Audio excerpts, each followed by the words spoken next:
Halo, kembali lagi bersama Riva Kalandra Channel.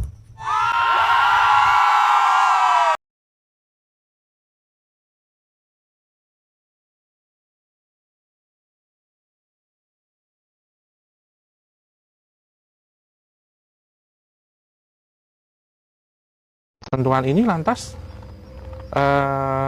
yang perempuan yang melakukan maaf ya, adegan asusila itu atau peristiwa itu, kejadian itu, yang perempuan ini korinnya sudah diambil, Mas Di. Yang laki-laki juga sudah diambil. Nah, yang perempuan ini jadi penarinya menggantikan si Badaruwinya itu. Jadi dawuhnya dikasih dawuh untuk menari di mana? Di depan para sosok-sosok ataupun entitas-entitas astral yang ada di sekitar sini. Jadi seperti yang kita bahas di bekas rumah tadi ya, bekas fondasi itu kan banyak di kanan kirinya kerajaan-kerajaan astral. Dalam tanda kutip desa astral. Desa astral ya. Jadi mereka terbagi nih. Jadi ini untuk menari di situ. Kenapa? Karena temennya yang ini tadi, yang sebenarnya yang disukai sosok astral itu, secara tidak sengaja juga melihat dalam alam bawah sadarnya, melihat bahwa temannya ini kok dikerumuni banyak orang untuk menari di situ. Ternyata sosok-sosok yang menari itu makhluk-makhluk astral.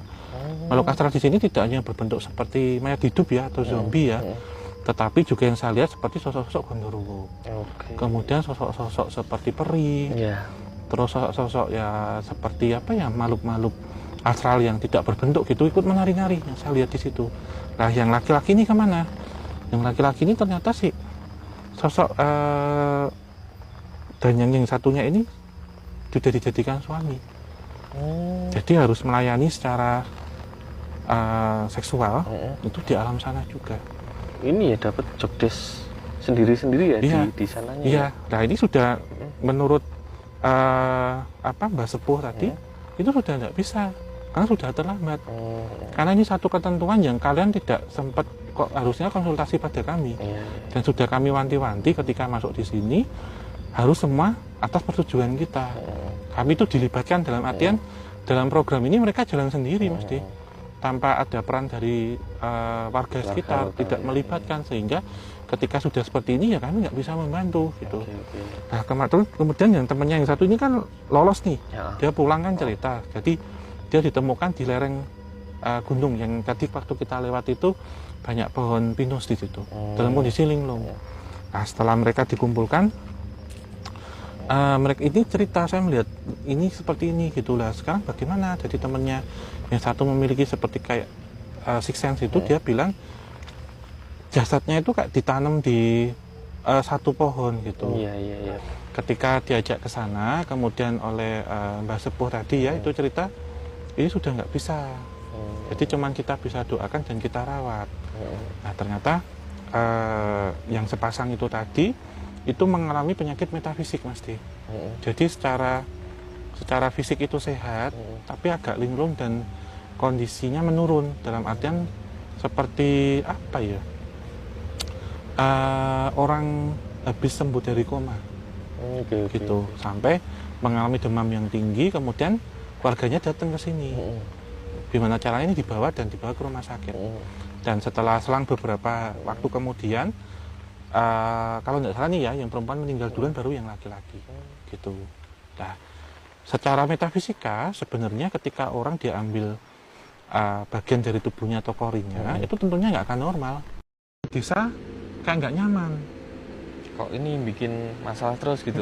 Ditanyain ada apa gitu. Akhirnya dikumpulin semua gitu. Ada mereka yang cerita waktu saya kesini saya celelean Pak gini di pohon batu itu. Terus ada yang lain nggak mungkin memicunya hanya ini aja. Ada yang dia cerita tentang Gondoruo itu. Terus yang terakhir ada sesepuh desa ya yang bilang ini ada yang mereka ngotorin tempat yang ini yang tadi. Ya, dan mikirnya ngotorinya itu kan mungkin buang sampah atau apa enggak, karena melakukan senggama. Terus ditanya-tanya gini, mereka ngaku di sidang ya waktu itu. Terus mereka diminta untuk kesini balik minta maaf. Tapi ketika minta maaf ternyata sosok ini bilang ketika bertemu nggak semudah itu. Kenapa gitu? Ya ternyata sudah diambil itunya, bagian dari tubuhnya. Dan si temennya yang indigo ini dia bilang, intinya udah ini sudah terlanjur, nggak bisa gitu, karena ternyata kalian sudah berjanjian dengan jin gini-gini, sudah dimanfaatkan. Nah, sampai satu kejadian gini-gini akhirnya kayak bikin warga itu bikin merti dusun atau ini mas, selamatan bersama. Nah, ternyata ditanya-tanya sudah melanggar satu daerah ataupun tapal batas ke satu daerah yang sudah dikeramatkan dan menjadi daerah terlarang. Nah, daerah terlarang apakah itu? Lagi. Ini sebenarnya nggak angker, nggak horor, ataupun nggak berkaitan dengan tempat mistis gitu mas. Tapi tempat ini sakral dan dikeramatkan. Oke. Nah, ini Tempat apa? nggak sih ngawinin aku gitu, sosok yang siluman ularnya ini. Karena kamu sudah melanggar dan nggak akan bisa keluar dari sini, dalam artian kalian bertiga sudah dicap. Dan kamu lihat nggak dalam pohon kayak gini mas, 3 itu diikat di situ. Jadi satu tadi Apanya sebenarnya om yang diikat korinya, itu? korinya sudah dapat 5 pancernya. Yang satunya itu tadi yang selelengan ataupun yang sompral di apal batas. Yang 2 ini yang melakukan itu mereka diikat gitu. Dia ngelihat itu kan saya gitu. Iya. Makanya kamu saya tunggu besok tengah malam di tempat yang sama. Kamu muasin aku katanya. Kalau kamu berhasil muasin, tak lepas. Gimana, setuju? Dia bilang gitu. Kalau kamu setuju, nanti kamu datang ke sana. Di situ ada pusaka, kamu ambil. Kasihkanlah temanmu yang ini, yang kamu pilih yang mana. Nah, dari ini kemudian dia menepati janjinya mas, menepati janjinya. Punya pilihan juga om. Setelah jam 12 dia coba mengambil obor, melintasi daerah sini ya. Dia langsung ke sana, ke mana? Ke sendang itu. Ketemu. Nah, ketika di sendang itu yang dia rasakan, kemudian dia menanggalkan semua pakaiannya, panjang bulat gitu ya, nyemplung. Terus datang sosok itu, tapi menyerupai temannya. Nah, sosok itu pun sama. Akhirnya mereka mandi berdua, tapi setelah mandi itu sosok ini berubah menjadi sosok ular.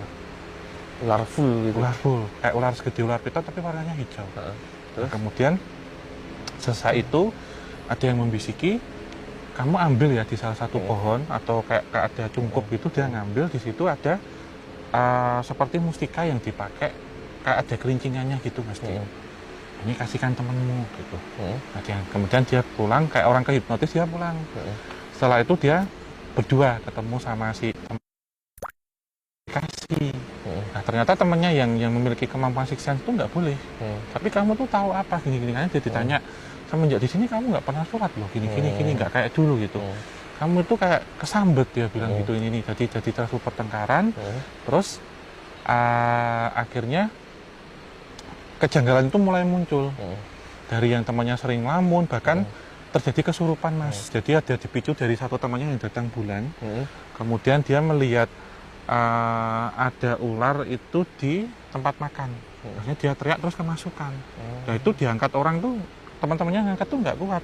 Nah, dari Terima kasih telah menonton. Jangan lupa subscribe, like, share, and comment. See you.